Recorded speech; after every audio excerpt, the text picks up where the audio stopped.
Because one thing we've seen about Mike Brown, at least I think we've seen growth from him as a coach. I could think back to those Cavs teams he had with LeBron.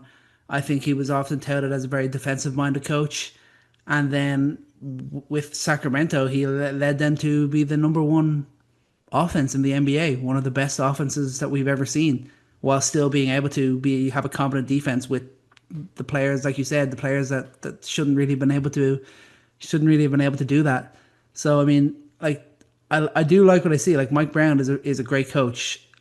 I do believe in him in terms of like basketball minds out there. Like he definitely is one of the best, and I do think he can have this as positive impact. I think I know, like obviously, I said that what I said at the start. That was maybe a bit off the cuff too much there. I'm not that strongly against this. Like, I'm not saying this is like the worst Okay, hire okay, ever. What's okay. happened, but I think it's just that like we talk about the playoff success. It's just that hasn't come. I will say though, I have no doubts about this. The roster he's coming into coach is without doubt the most talented roster that he's ever worked with as a head I coach. yeah, and That's a fact. sneak peek. Like since we're on the topic, we want to talk about like biggest winners in free agency.